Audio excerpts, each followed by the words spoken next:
Hola, el día de hoy quiero tratar un tema que vengo ya hace semanas trabajándolo, que tiene que ver con la corrupción del corazón.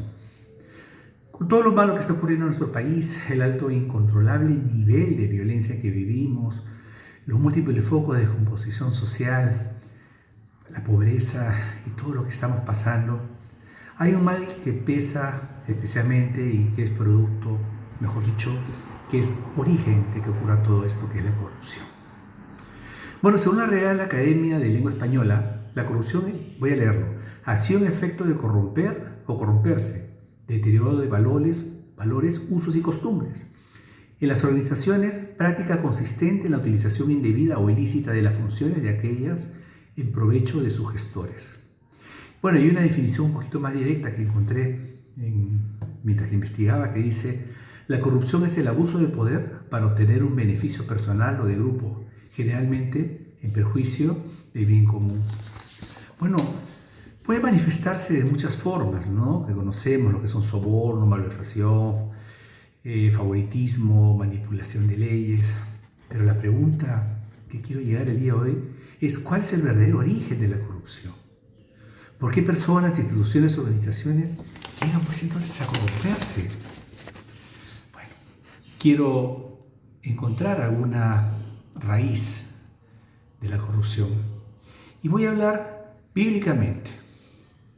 No tengo ningún sesgo político, ni tampoco intento crear algún tipo de debate al respecto, ni mencionar personas, ni nada. Solamente quiero ver de dónde empieza, de dónde sale de la raíz de esa corrupción.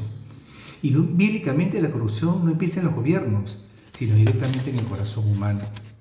Y Jesús lo dijo claramente en el libro de Marcos, capítulo 7, versos 21 a 23. Dice: porque de dentro del corazón de los hombres salen los malos pensamientos, la inmoralidad sexual, el robo, el asesinato, el adulterio, la avaricia, la maldad, el engaño, la lujuria, la envidia, la calumnia, el orgullo y la necedad. Todas estas vilezas provienen de dentro y contaminan al hombre. Lo dijo mismo Jesús. Muchos se preguntan: ¿por qué lo veo desde la Biblia? Bueno, porque creo firmemente que la corrupción no comienza con el soborno ni con el fraude, sino con una decisión interna: poner mi interés personal por encima de la voluntad de Dios y la voluntad de las personas. Eso lo convierte más que un problema social, también se convierte también en un problema espiritual. Bueno, y Dios nos llama pues a todos, especialmente a su pueblo cristiano, a vivir en integridad, incluso cuando nadie nos ve, porque la verdadera justicia nace del temor de Dios y el amor al prójimo, temas que hemos venido tratando en mis publicaciones anteriores. ¿Existen niveles de corrupción? Bueno, sí, puede presentarse en muchos ámbitos, ¿no? Uno es el individual, cuando una persona actúa sin ética; el otro es político o empresarial, cuando se usa el poder para beneficios económicos, beneficios propios; religiosos también, cuando se manipula la fe o sirve con doble intención.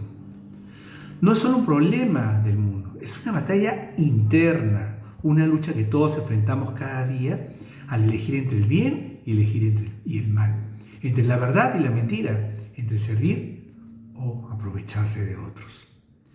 Ya que estoy hablando de la corrupción, que tiene un origen espiritual, voy a tocar pues algunos ejemplos bíblicos al respecto. Por el primero, corrupción religiosa. En 1 Samuel, capítulo 2, versos del 2 al 17, narra la historia de los hijos de Elí, era un sacerdote. Los hijos de Elí usaban las ofrendas que recibían para su beneficio propio y vivían en inmoralidad. Ellos tenían un privilegio espiritual, pero su corazón estaba alejado de Dios y recibieron su castigo. También la corrupción política. Y voy a mencionar el rey Acab.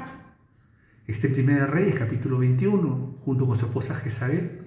El rey Acab desea una viña que pertenecía a un hombre llamado Nabot, y movido por la codicia y el consejo de su esposa, permitió su asesinato. Lo asesinaron para quedarse con la tierra. El poder sin justicia pues produce abuso. La corrupción individual es algo muy importante, y tenemos un caso muy interesante, que es de Judas Iscariote, que narra Mateo 26, de 14 al 16, dice: entonces Judas Iscariote, uno de los 12, fue a ver a los principales sacerdotes y preguntó: ¿cuánto me pagarán por traicionar a Jesús? Y ellos le dijeron: 30 piezas de plata. Judas caminó con Jesús, caminó de su mano, vio quién era Jesús. Sin embargo, su corazón fue corrompido por el amor al dinero. Por lo tanto, una advertencia: estar cerca de lo sagrado no garantiza tener el corazón limpio. Y por último, también existe la corrupción de líderes, de personas que están en autoridad. En el Antiguo Testamento hay un libro que se llama Miqueas, capítulo 3, 9 a 11, dice: Dios exhorta, dice, escúcheme, líderes de Israel, exhorta a las autoridades. Ustedes odian la justicia y tuercen todo lo recto. Construyen en Jerusalén sobre cimientos de crimen y corrupción. Menciona la corrupción. Ustedes, gobernantes, toman decisiones con base en sobornos. Ustedes, sacerdotes, enseñan las leyes de Dios solo por dinero. Y ustedes, profetas, no profetizan a menos que se le pague. Sin embargo, todos alegan depender de Dios. Dios denuncia con fuerza a los líderes. Si se dan cuenta, poder ejecutivo, legislativo, judicial y religioso. Dios denuncia con fuerza a esos líderes. Dice que aparentan piedad, pero actúan pues con total injusticia. Miren, no puede existir liderazgo sin integridad, porque eso se convierte en corrupción disfrazada de autoridad. Por lo tanto, la verdadera raíz de corrupción empieza y se alimenta aquí, en el corazón. Muchos creen que está allá afuera, pero todos necesitamos ser limpiados desde adentro, porque el pecado habita en todos nosotros y nadie lo puede negar. La verdadera justicia no se compra, pues se cultiva en el corazón, un corazón que teme a Dios. Hay una buena noticia: solo Dios puede limpiar el corazón. Y el Salmo 51:10 dice, es una oración: crea en mí, oh Dios, un corazón limpio y renueva un espíritu recto dentro de mí. Este versículo muestra 3 verdades. La primera: cree en mí, dice, solo Dios puede transformar el corazón. Dice después, un corazón limpio pide pureza interior, no apariencia externa. Y tercero, renueva un espíritu recto. ¿Qué estaba pidiendo? Integridad, obediencia y una buena firmeza espiritual.